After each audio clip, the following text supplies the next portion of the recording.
So this Jilly Juice mentality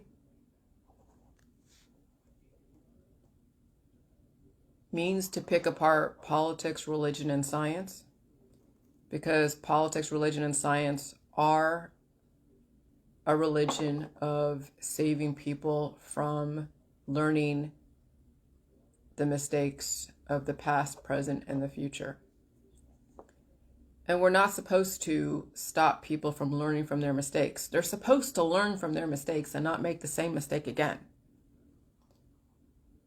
And so that's probably why I have an issue with extreme religions who are into the conversion, because converting someone is trying to save them from their own mistakes. Humanity has to learn from their mistakes. And so this Great Reset, the Georgia Guidestones, is honoring the fact that you've made a mistake and now you're trying to correct it. But it means that you don't want to turn to extreme measures like World War II. You want to give people the choice to learn from the mistakes. And if they choose not to, then they will learn from those mistakes by way of death, but it must be dignified. It can't be something as ugly as what was done in the past. And so that's probably why you've seen me react to religion, like Christianity, and a lot of those religions as offshoots that are trying to be the savior, but end up being the Satan, or posing as the Satan, then being the savior. But then you don't teach somebody anything. The medical holistic system does not teach anybody anything except to keep making the same mistakes. And then when those mistakes are made, it reverberates in the community, and then the community suffers. But the community keeps still making the same mistakes, and so everybody is suffering. And so, yeah, this spiritual battle is not a bad thing. It's going to be a very hard lesson the next 30, 40, 50 years. When the Georgia Guidestones finally gets realized, yeah, it's going to be a lot of suffering on the way. Well, it's going to be a lot of suffering as we move through the intentions of the Georgia Guidestones. But again, you're given a choice. You as a human are going to make the choice on whether or not you're going to learn from the mistakes of your predecessors and of also your own life, or you're going to die from the mistakes and the lack of learning from your predecessors as well as your own life. And, you know, like I said before, I see a vision of humanity where we're not revisiting the same mistakes over and over again. Like in my household, I don't want to revisit old mistakes, old situations, old feelings. There's no reason. I don't want to revisit even people in the past on the JJ protocol, because how do I know they've learned from their mistakes? And who am I to judge that they made a mistake? And so if there's a conflict, it means somebody is suffering and causing you to suffer, and it's not up to you to save them. I don't want to save anyone from what I deem as their suffering, and they shouldn't try to save me from what they deem me to be suffering. It's an individual thing. If you're aligned, you're not going to influence each other in any way that's going to make you want to convert them. When you're aligned, you will just work with the future and work with the new information and vow to never revisit that past again. Because ultimately, I want to be in collaboration with whomever, where we're not resisting each other, not trying to convert each other, even deceptively through love, or hate. I want to be even with no emotions except that the emotions that are needed if you need to protect yourself from some outside forces that mean to try to convert you. And so my husband isn't trying to convert me. I'm not trying to really convert him, though sometimes I do, because I do want to save him. But I realize that, I mean, he's so close to me. It's hard not to want to save someone that's close to you. But then you realize that you can only give them the information. What they do with it is up to them. And so I still struggle with trying to save someone, but it's the only person that's really my husband. Everyone else, you'll figure it out. Okay? And so the savior mentality means to not allow anyone to learn from their mistakes. And so, yeah, mothers and fathers do that to their kids all the time. They try to save them from their mistakes. And so the kid never learns. They'll keep repeating the same mistakes.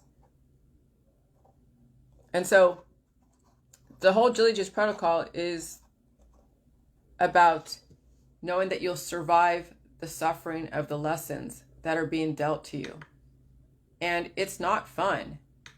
It's not fun to face the pain that you have been numb to for years and years and years in your genetic line. And so the JJ mentality is not only physical, like again, it is very spiritual.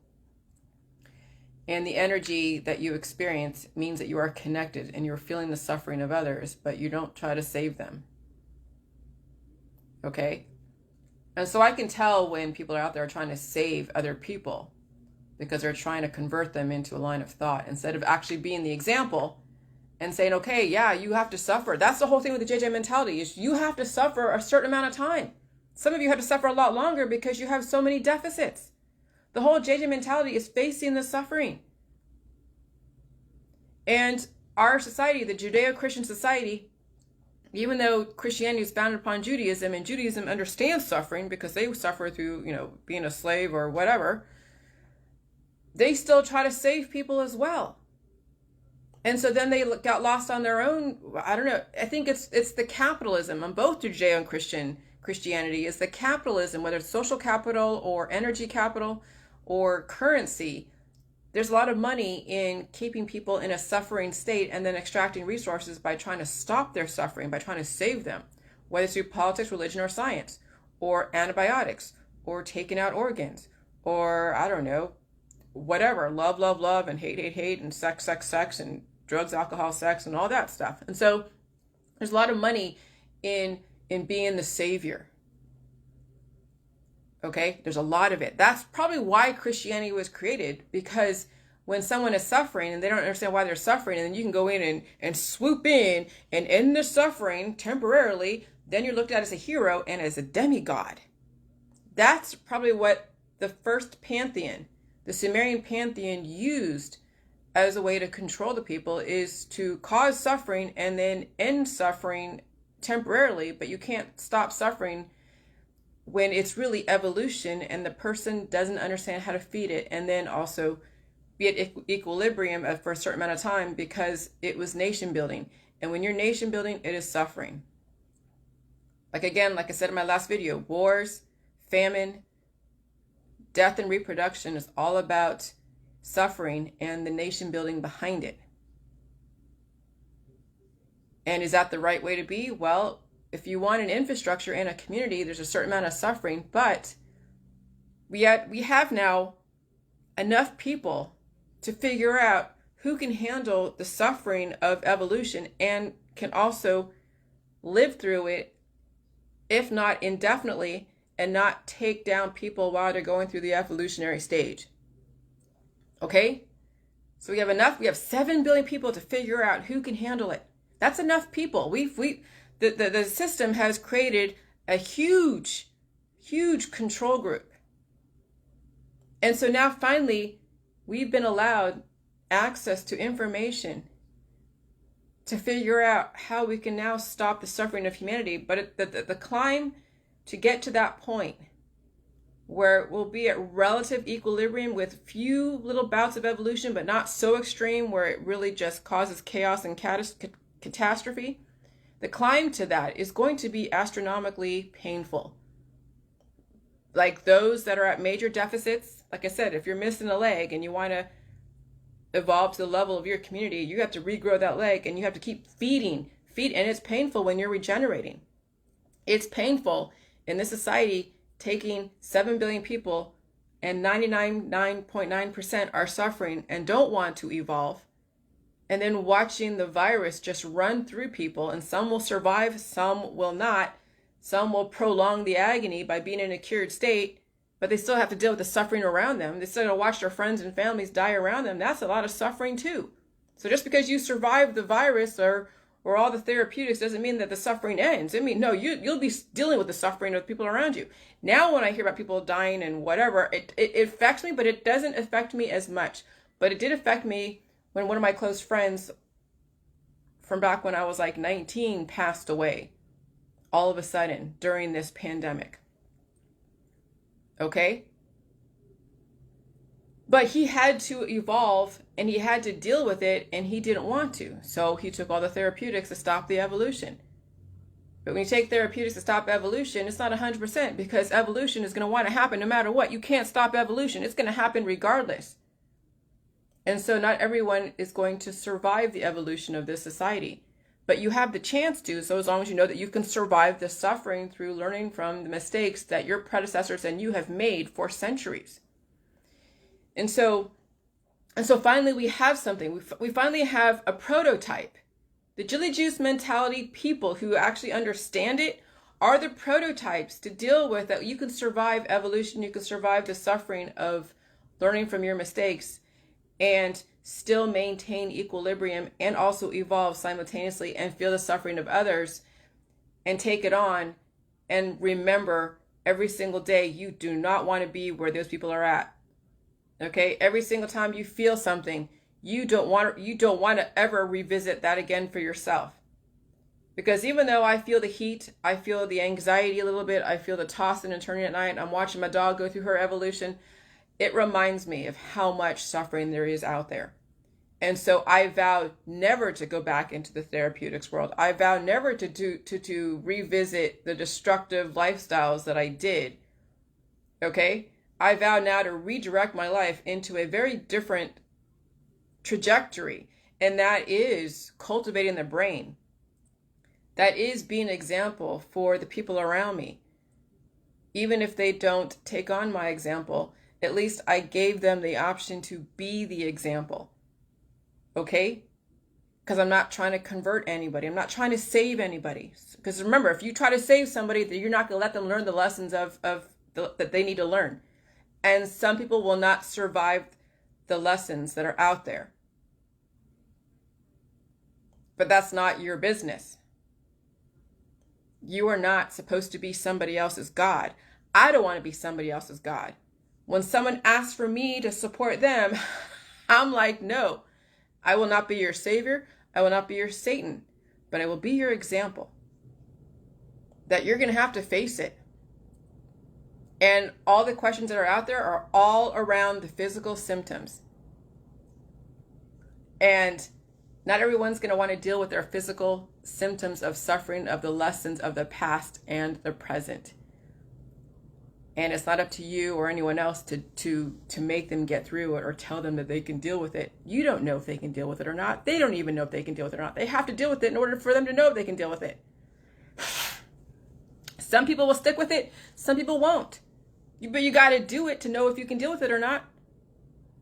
There's no way of telling what you're going to have to come up with and what you're going to face in the future when you do finally adopt the JJ mentality.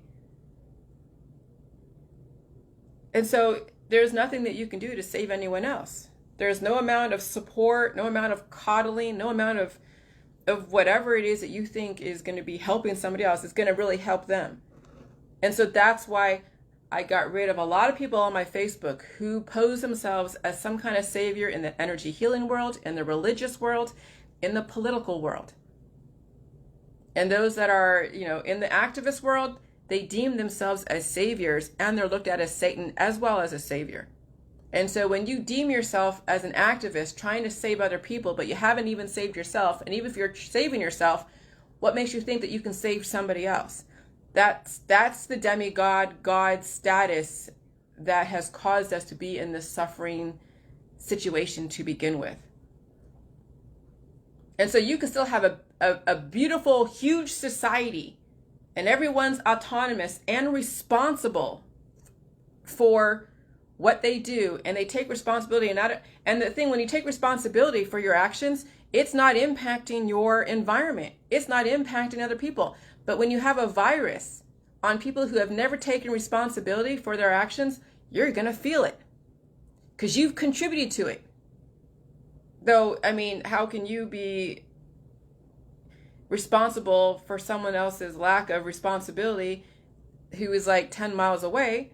Because you were in a society where it was all about saving people in the medical, holistic, energy healing, therapy world. Okay? And so we're even, us on the JJ crowd is still going to have to deal with the consequences of our participation. Even though it wasn't our fault, okay? We didn't start society. We didn't start this. But we still have to be held accountable for what we took part in. But the lessons will not be as harsh. I mean, I don't have the major headaches. I can poop very easily. I know how to deal with my own body. I eat food when I need to. I don't have major skin. I have itches every so often, but whatever. It's from new viruses dealing with my body. But I don't deal with the yeast infections. I don't deal with the massive amount of pain. That was all because of the lessons of the past. But I still have to take responsibility for my community when I feel the heat of a new virus because somebody else is dying and reproducing, and I have to be held accountable because they're part of me. Everyone out there is related to me on some level because we all came from the 7 different pantheon with the 7 different hominids that were created as an advanced race. Those were the prototypes, and then bioengineering kept advancing us, intellectually advancing us physically to where we are today. And then you see some genetic lines haven't taken to the evolution very, very well, or they were saved so much that they never evolved, and so they were still stuck in the state of what their earlier ancestors were in, so they can only do certain jobs. They only understand so far. They're very emotional. Very emotional. And that was the original prototype, was very emotional people that were then easily manipulated. And then you can turn that emotion into then followers and disciples who look at you as a savior or a Satan. And then that's how our society has been constructed. You're either a savior or Satan in any way, shape, or form. And then you take one side or the other, deeming somebody else a savior or somebody else a Satan, and then giving other allegories and other religions and other political persuasions and other scientific persuasions, give you another option that's still the same thing because the end result's still the same, but you feel you have a choice. That's the illusion of choice in our society when the end result is death, because you're still under the same programming of there's a savior and there's a Satan out there. And so the whole JJ mentality is saying, don't be a savior, don't be a Satan, and don't deem anyone as a savior or Satan. You are your own God, and you have now all of the opportunity with all the elements at your disposal to prolong your life and to live through the suffering of the lessons of all of humanity. And that it's not your job to save somebody else. It's not your job to destroy somebody else. It's your job to be the example and take care of you. That's right, Pip. You saved yourself. Now, my dog is my dependent. She will never have opposable thumbs. She will never understand the power of salt.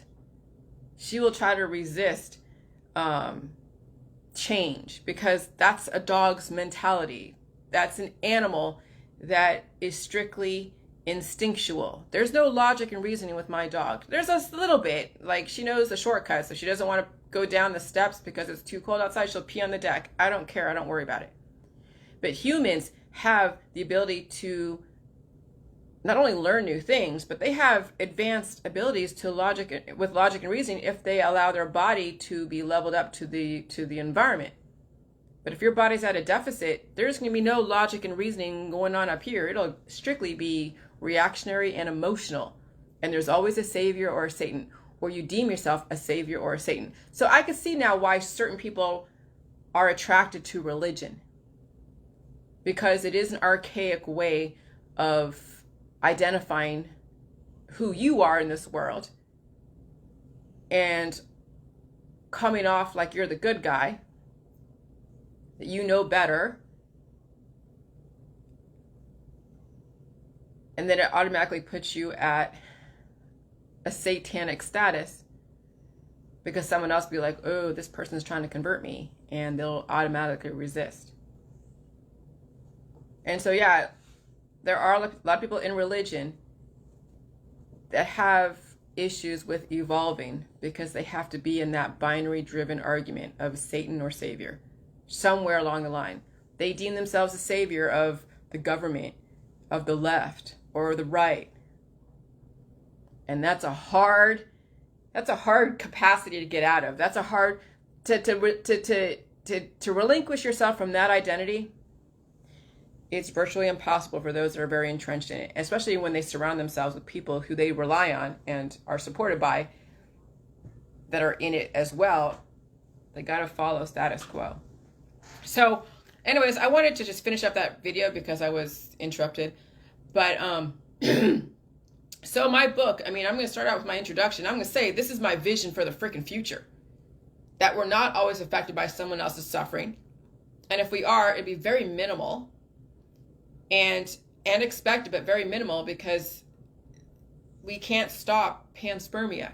Even if we had 500 million people who are very cured, but also a little bit evolving, and there isn't a major virus that was released, but you can't stop panspermia.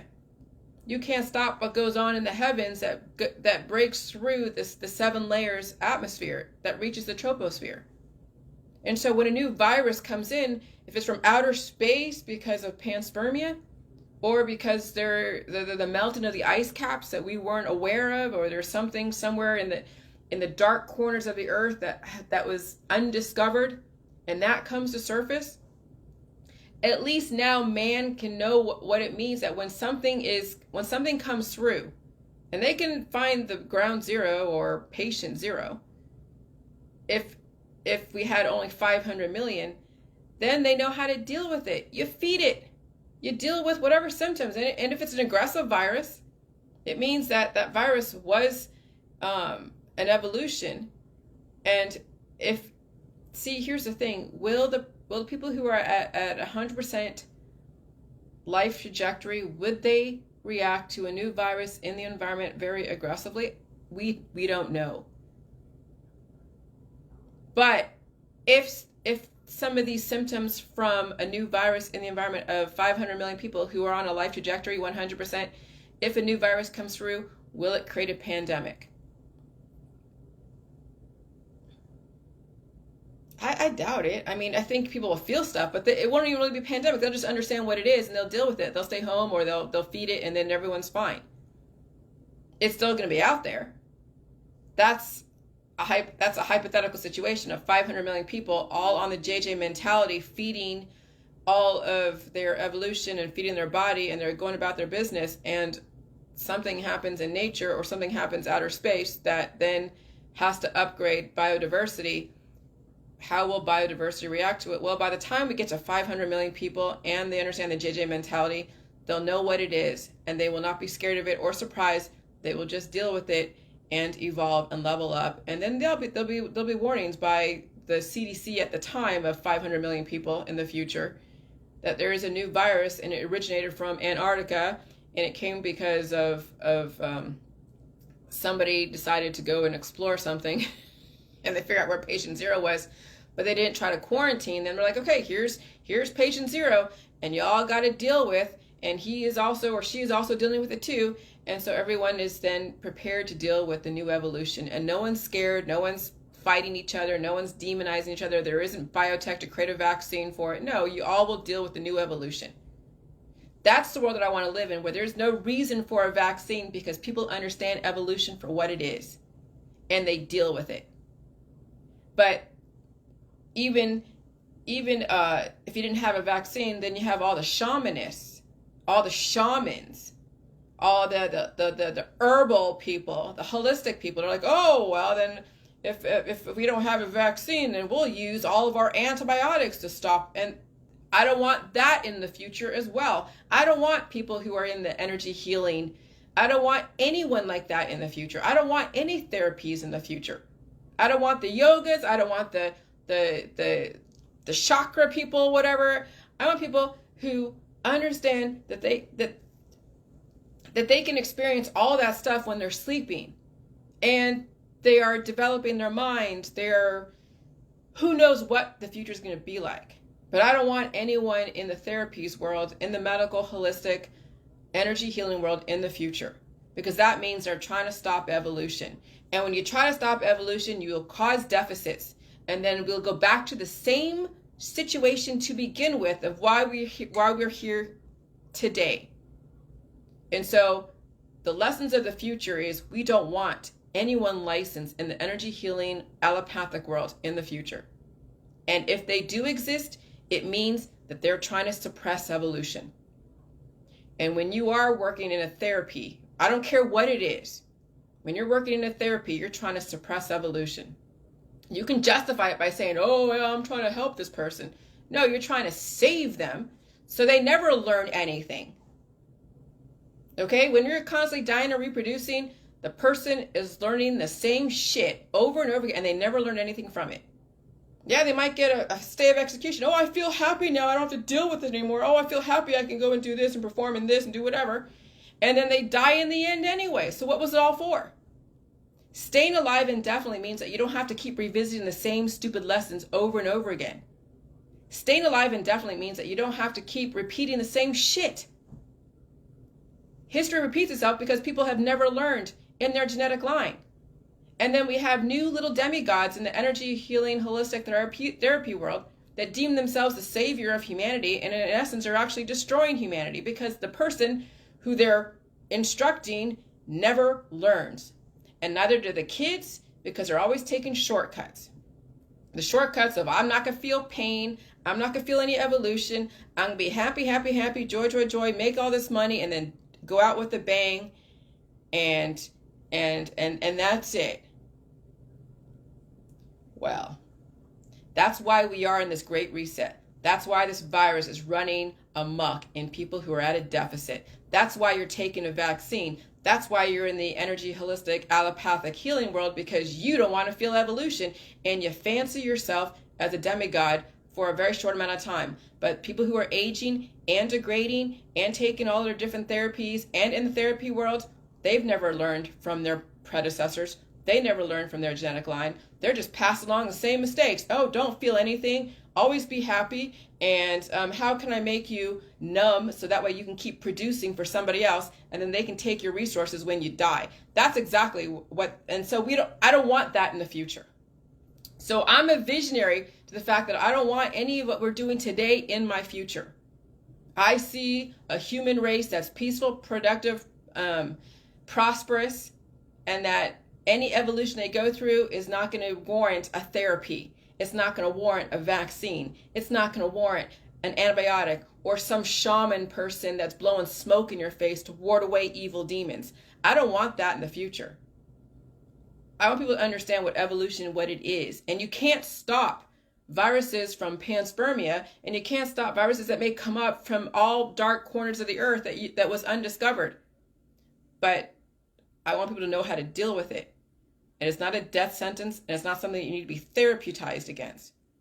It is something that must be faced.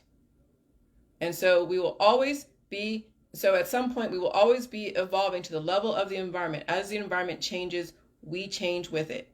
And if you're resisting change and you're trying to numb yourself from the change, you'll never learn anything. And then you die, passing along to other people that you shouldn't learn how to evolve. You should always be in some kind of numb, happy, productive state until someone else takes your resources when you pass away. And so, yeah, humans have a lot to learn. And we're going to be facing a lot of suffering because 7 billion people have not learned their lessons of the past. And so the virus is going to be the moment of truth on how much you're willing to face your predispositions and all of your beliefs. And so my book is a vision for the future.